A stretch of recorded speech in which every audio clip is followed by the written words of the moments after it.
Welcome back to News Talk. The Maryland Terrapins got a huge win last night. The 8th-ranked Terrapins taking out number 3 Iowa. Noah Frank is digital sports editor for WTOP.com and joins us now. Noah, thank you for your time. This was a Big Ten thriller with a great result if you're a Maryland fan.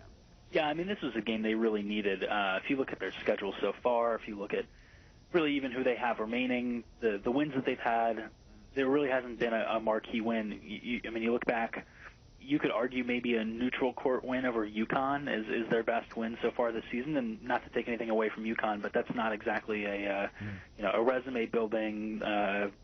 Point to the committee. We should be a top 4 seed or top 3 or top 2 seed in the NCAA tournament kind of victory. So this was huge. Iowa has been riding an enormous wave coming into this game. They've beaten Michigan State twice. Jared Uthoff, who is their best player, is being talked about as a Player of the Year candidate, comes in and they hold him to 9 points, which is his season low. He goes only 2 of 13 from the field. This is a guy who scored 20 or more in 5 of the last 6, and against good opponents too, like Michigan and Purdue. So, I mean, they came in a big stage, national TV game, a game that they really needed to win to sort of have a resume win where they could point to and have a legitimate case to say, well, we don't just have an inflated record because of the bad teams we beat. We beat Iowa. What does it mean to knock off the 3rd-ranked team in the country? It was a home win, not points off for that, but it's part of the mix, I know, as all these things sort themselves out. But what does it mean for Maryland to knock off the 3rd-ranked team in the country? It's certainly a nice confidence boost. I think it means more probably to the team than it does on the outside. I mean, this isn't a rush the floor kind of win. You're a top 10 team. You're supposed to beat another top 10 team at home, probably. I didn't see the line going in, but I wouldn't be surprised if Maryland was favored going into the game. Gotcha. But it's this year in college basketball, for those who haven't been watching, it has been insane. It seems like a top 5 team loses once or maybe even twice a week. We've had so many number ones, get toppled. Texas A&M, the number 5 team, lost earlier this week. So it's been a very, you could say turbulent, but I think really just a very sort of equal season. There's a lot of conferences that have very little difference between their top 1 or 2 teams and maybe the 5th or 6th or even 8th best team in the conference, to where the conference depth is so good. It should be an excellent NCAA tournament. Is Maryland such a good team now that part of Coach Mark Turgeon's job is sort of the managing of the expectations, not letting the team get too high or too low, just kind of take each day and each game as it comes? Because it would seem, and I don't cover this nearly as closely as you do, but that's why we love having you on. It seems like this team is really poised to do something very special. How much does he need to keep emotions from running away? Well, I mean, there's certainly plenty of hype, but I would say that any top 5, 10, even top 15 program is probably dealing with the same hype. Maybe a school like Kentucky is more used to it. A school like Kansas is more used to it. I wouldn't say that it's necessarily managing expectations as much as finding a way to get, you have a starting 5 that is arguably as good 1 through 5 as anybody in the country. I think you could easily make the case that they have the strongest starting 5 in the country. The question is, can we get these 5 guys to all play together, bring out the best in each other, and who comes after that? Who comes in and provides the lift off the bench? A couple of years ago, I thought the Warriors had the best starting 5 in basketball, but it was the bench that helped them become a championship team.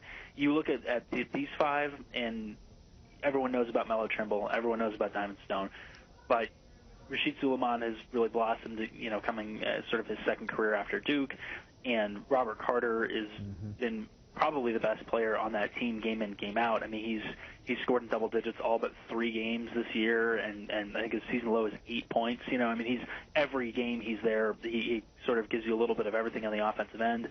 And so Jake Layman, who's been there for a couple of years now, sort of the carryover of I don't know that he's the bellwether, but if they can get him going, he provides just that extra threat to where if you have to take him seriously, you have to take everybody seriously as an offensive, as a scoring threat on that team, and I think it just makes them that much better. So if those guys can continue to work well together. We saw Lehman get out to a great start yesterday, versus when he had a season-low 4 points losing to North Carolina, or 7 when they lost to Michigan State.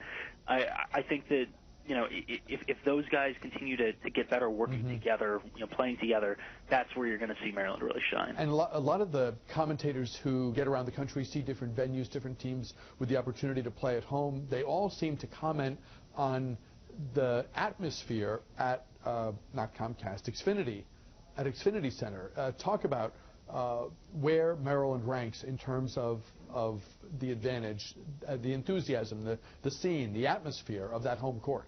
Yeah, well, it's tough. I haven't been to some of the great home courts around. I haven't been to Rupp Arena. I haven't had a chance to see a game live at Fog Allen in Kansas. It's hard to say, definitively. Maryland has the X, the best, whatever. But I've certainly heard on more than one occasion this season, people say that it's not just one of the best, but it's the best sort of experience that they've had this year. I think that's something that's really ramped up over the last couple seasons. We saw it last year with Wisconsin. Was probably kind of the first game where you saw it and you said, oh wow, this is a premier environment in college basketball. This is a really loud, nasty home floor, and that's good. You need to have that. I mean, that's how you sort of create a longer lasting, dynastic program.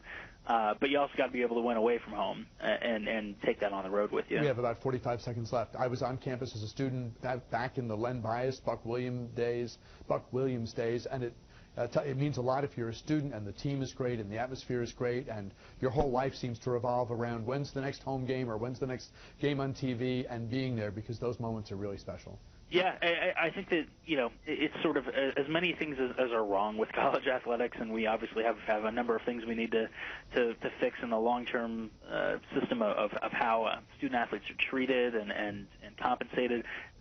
This is why we're even having that discussion, because it does unite schools in a way that really, I don't think there's anything else in contemporary society that does that for a major university. Very, very special. Thank you for your time. Now, we'll talk with you again soon. We really appreciate you joining us. Noah Frank, digital sports editor for WTOP.com. And we are back right after this.